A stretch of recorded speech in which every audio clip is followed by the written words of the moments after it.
So hi everyone, I am here with the one and only Bryan Caraway. You guys not familiar with Bryan Caraway, we're having lunch. It's a conversation here. Pardon my passion with Frankie Forza. And Bryan is a top 5 UFC fighter, Ultimate Fighting Championship. You may think that that doesn't matter, you don't care, but when you talk about going outside of your comfort zone, which is a big thing right now, and really expanding yourself, that's what guys like Bryan do inside of a cage. You find your zen somewhere else. You find yourself. These guys put themselves in a really uncomfortable environment inside a cage, and there's a lot you can learn about yourself. So we'll start there, Bryan. You were a BMXer. You're a guy really talented on a bike, doing some dangerous things. Yeah. And now you're one of the best cage fighters in the world. What has fighting taught you about yourself? Well, it's actually motocross I came in racing. Like I did BMX as well, but motocross is where I was shining a little bit more at. I've always kind of loved, extreme sports. I started when my parents told me about wrestling, or I saw it in school when I was 10 years old. I loved it. First it was kind of funny. I wanted to just beat up my brother, and I thought wrestling was WWE wrestling. So I thought I was going to go in there and learn all these moves, and I found out it was in WWE wrestling pretty quick. But I think just from a young age that I had. I had something in me. I like combat. I liked it. I like tough, even though most. But you like sort of thrilling. You like sort of thrilling endeavor. You like adrenaline junkie. Yeah, even since a young age, I saw other little kids crying, and even at a young age, I remember being 10, 11 years old. Other kids were crying and quitting, and I thought, I don't know, maybe it's because my brother was 8 years older than me. He always picked on me. I thought, I'm not going to be a crybaby. They're quitting. I can do this. I want to do something that some other people don't want to do. Mm-hmm. And that's kind of why I got in. Wrestling. I loved wrestling. It was a love-hate relationship. I loved it because it was so difficult, mentally challenging, and the adrenaline.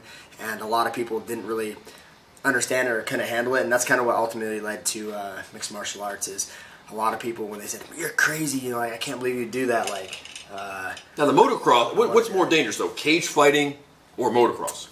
Definitely, I'd say motocross. Motocross. How high in the air? We're talking how high in the air? Man, I used to hit 75-foot length, 75-foot triples. Some guys now are jumping off ramps. They're getting 80 feet in the air. So it's pretty dangerous. You got speed combined with height in the air. It makes a pretty nasty mix if you wreck. Usually there's not forgiving if you wreck off a big supercross jump. Something's probably getting broken. So there's not a lot of room for error on that. But yeah, no, that's why I liked it. I like it because it was challenging. Motocross not only was mentally challenging as far as trying to overcome those obstacles, but is actually one of the most extreme physical challenging sports in the world. I think they had it ranked as top 2, top 3 most physical challenging sports in the world. They just did a pretty study. grueling. Yeah, they just did a study in ESPN. The guys' heart rates now they're averaging 185 beats per minute or higher for 30 minutes straight. Wow. It doesn't drop below 185. Wow. That's incredible. So it's cool with the science. Some of the X-gamers kind of, or no? No, more like the guys who race. Like the X-gamers, that their heart rate will peak 200 at times or even higher with the adrenaline. But this is more like motocross where they're racing 30-minute motos on a track and 30 minutes straight, plus 1 lap. That's what the professional moto is. No, it's interesting. You were in that world. You were world class as best I could see. And did any of the people who followed you in motocross, do they follow you now as fight fans, or that really hasn't carried over for you? Not really. I mean, when I was racing back then, I was at a pretty high level, but I was still at a younger age. I was still below 16. When you get older at that, you have to be older to turn pro. And when I was being really successful, I was in the amateur ranks, riding 80s and stuff. I won the Northwest Championship Series, won 22 races straight. I was doing really well. But then as wrestling started to take over, motocross was really expensive. At an amateur level, you get a lot of free stuff, free pistons, rings, tires, things like that. But it's kind of a really rich sport. The kids who usually make it, not all of them, but a lot of them, their parents either parents sacrificed everything because your bike costs so much money. The maintenance, excuse me, to keep your bike competitive with the other kids, you have to have so many custom parts on your bike to make it fast enough to compete. And then the traveling to the races, the entries fees cost. It costs to enter the races. It costs all your gas, the hotel, everything. It was really, really. It's one of the most expensive sports. So my parents, they sacrificed a lot to be able to race around the Northwest, but when I was starting to get to the next level to try to race at Loretta Lynn's or Nationals or around the world or Super Minis, we couldn't really afford it. And wrestling was cheap. I loved wrestling, and I was already starting to get colleges by the time I turned 16. So you financially tapped out of motocross? Like, yeah. Basically, yeah. Like when my junior year started coming around and I turned 16 to turn pro, in motocross at that level, I was getting scholarship offers for wrestling. It's either I keep trying to go pay to. So motocross is harder on your body than cage fighting in a way. Oh, absolutely. Like, fighting is it's very tough. It's hard, but it's like a lot of superficial things. Like you get bruises and lacerations. But motocross is more, I guess, catastrophic. Yeah, that's a good word, catastrophic. You break stuff, and the kids will snap their femurs half and break their back. And MMA is annoying.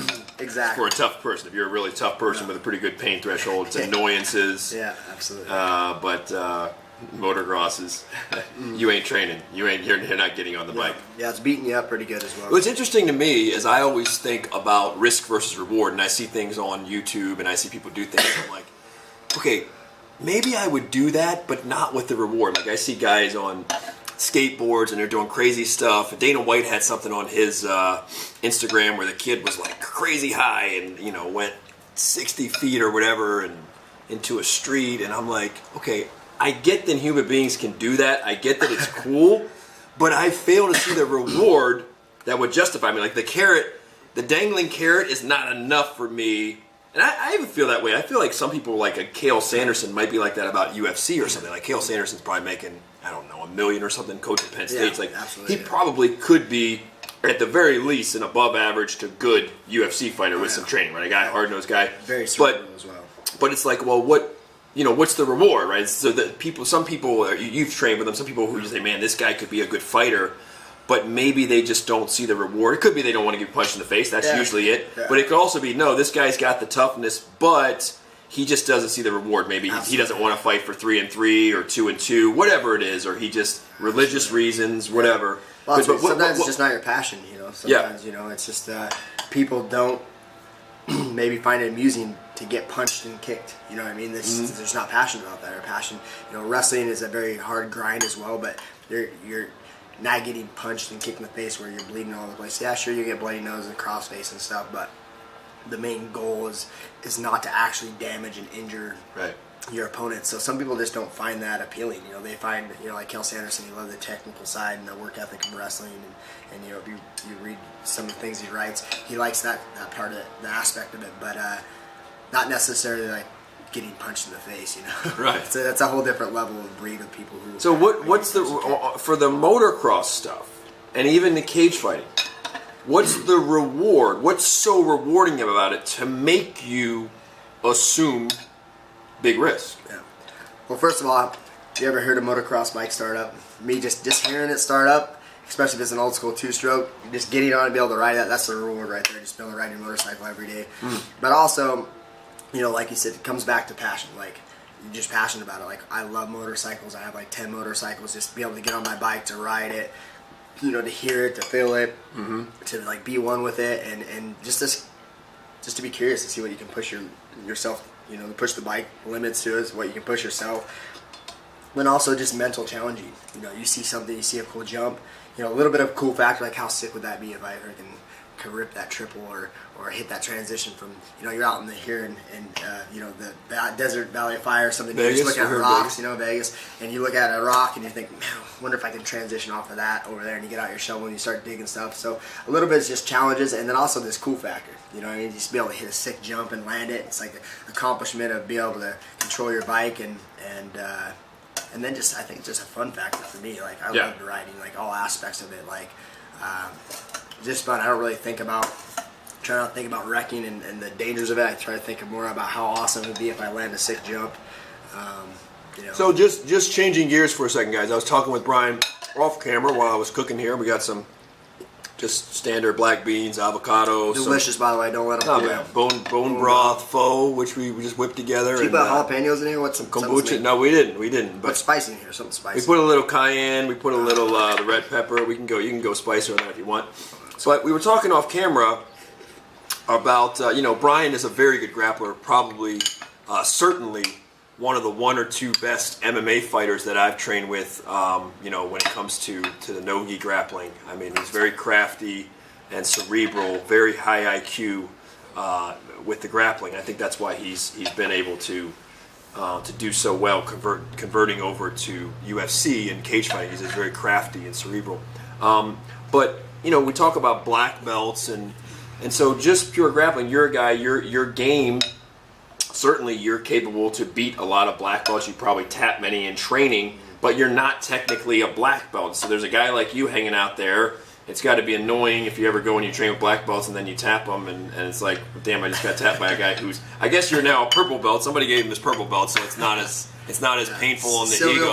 Baron Jiu-Jitsu. Silvio Baron gave him his purple belt. So, but it's like, oh, I just got tapped by a purple belt. Yeah, they didn't like that when I went to Brazil and I was wearing technically a white belt and I was beating up all their black belt. I mean, like one after another, I was just doing pretty well against all of them, even with the gi on, and they were getting pretty upset, like, you know, saying no fascia blanco, no fascia blanco. Like they were getting so mad, and then one guy was like wanting to try to fight me, and Master Silvio had to come over and tell him, like, hey, what's going on? I'm like, I don't know, man, this guy's getting crazy. I keep choking him, and then they started speaking Portuguese back and forth, and then Master Silvio started laughing. He's like, oh, Brian's in the UFC. He's been wrestling and training for a long time, and then the guy started laughing, and then he's like, oh, once you thought I was in the UFC, he was apologizing. Oh, sorry, my friend. Yeah. Like, maybe he thought you were disrespecting the art because he thought you were sandbagging and that's you were a white belt. That's what he didn't realize that, like, you're like, dude, I can't just put on a black belt. I mean, I can't. I don't have that right, so you have to go in as a white belt, and he's thinking you're sandbagging. That's exactly the thought, because he kept telling me, and pointing out my belt, saying I was in a white belt, you know, fashion meaning belt, you know, and Blanco's white. You know, he kept telling me there's no way, like, because I was hitting advanced chokes on him and stuff, and he was getting really upset because he thought I was being disrespectful, sandbagging, and but then once he, you know, Master Silvio told him about it, and then they gave me my purple belt there. I was down there for 6 weeks, I think, and he gave me my purple belt, and yeah, so that's what it is. It's pretty funny. Bryan, you went to Asia, I think recently. You've taken some time off away from the cage, and you went to Asia. You said you got up to 185. You were living good. You were living a good life. Tell us about Asia, the adventures of Asia, what you learned, what were you seeking on that trip, and how did that trip impact you now that you're coming back? You got a big fight scheduled soon in the UFC. Yeah, it was amazing. You know, I was going through. Man, I was gone a little over 4 months. I was in Southeast Asia. I started out in India, and then I hit up Thailand, Vietnam, Cambodia, Singapore, and Bali, Indonesia. And then I came back, and I had that travel itch. I was only back for 2 weeks, and then I left to Dominican Republic for 10 days, and then ventured over to Cayman Islands late this last summer. But the whole reason I just kind of had a rough time last year, some stuff going on in my personal life. It was really hard. Was it just like an open-ended ticket? Did you know when you left for Asia, you just were like, I'll just come back when I come back? I literally made it on a 2-day notice. Had a bunch of stuff kind of go down, and I said, you know what, man, I need to get out of here, get away, clear my mind. You know, I got to get out of here. I had hurt my shoulder. I was feeling depressed. I was fighting Jimmy Rivera. I was really pumped. I was coming off the big win over Aljamain Sterling, who was big win. You know, undefeated before that. Yeah, they're talking about the winners. Surprised a lot of people with that. Get a title fight, and then they hit me up with the Jimmy Rivera fight, and I was promised, you know, a win over him was going to get the title shot. So I was really stoked, and, you know, really excited for that fight.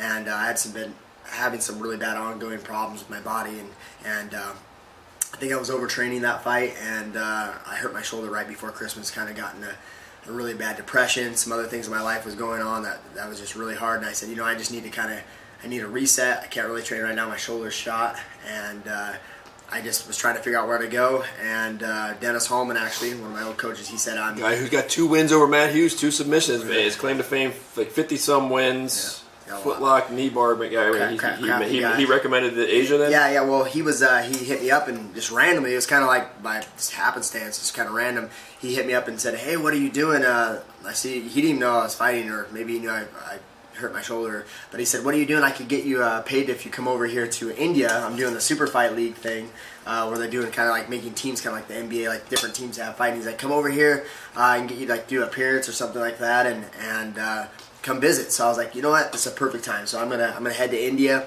and didn't really have any plans. Found out one of my other close buddies that I used to train with was actually fighting on that card, and so once I found out he was fighting, I'm like, I'm going for sure, man. I'm gonna come corner you.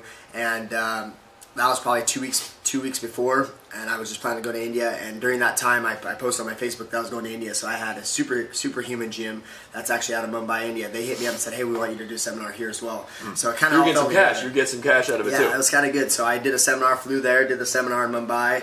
And how good is Indian food, by the way? 'Cause that's some of my favorite food. Indian food, it was awesome. It's an easy place to get up to 185 pounds. I love it. Easy place to. It was killing it. It was so good. I love Indian food as well. So I spent 2 weeks in India, and then I thought, you know what? Like I was looking up flights to Thailand. I didn't even realize how close there. It was like $200 to fly to Thailand. So I said, you know what?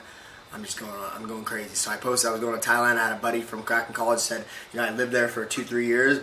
I'm gonna come out and hang out with you for 2-3 weeks and show you the ropes.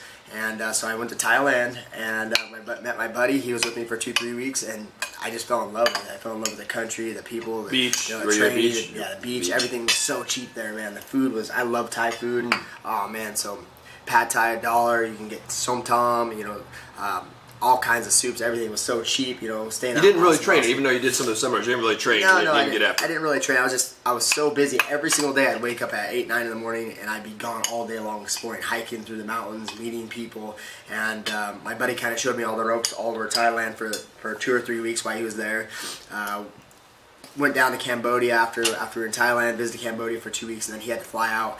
And after that, I met a bunch of people through hostels. It's really cool. Asia is probably the best place to backpack if you're ever going to backpack. Hostels are awesome everywhere, really cool, really friendly.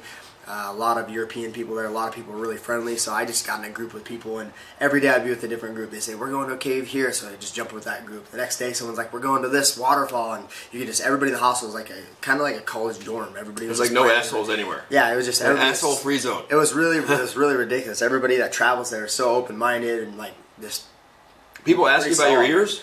Yeah, actually, that's what's crazy. Hey, what's going on with your ears? Because not everybody knows what cauliflower is. Yeah, it was cauliflower crazy. ear is. I got more fans and people recognize me on that trip from Europeans than I do walking around here in the States. Like every hostel I stayed at, there was somebody who knew who I was, knew my name, and knew who I was. Almost every hostel, I should say.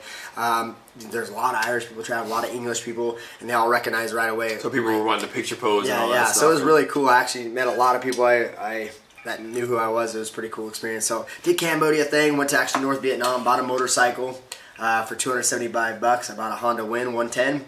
And, while you were there? Yeah, while I was there. North Vietnam and Hanoi. And my buddy Tom that I met from England, I met him in Cambodia. We became like just best friends. And we went back to Thailand, did a bunch of islands there, bought a motorcycle in North Vietnam. Now, I spent 5 weeks in Vietnam traveling the whole country.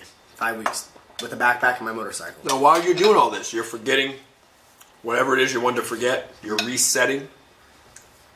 You are living a life you haven't, been able to live, right? Fighters, combat sports athletes, a lot of time are locked into a very Spartan life. So I always say this. I always say the biggest eaters that I've ever met are combat sports athletes because they usually deprive themselves. And the same thing with social life and all those things, right?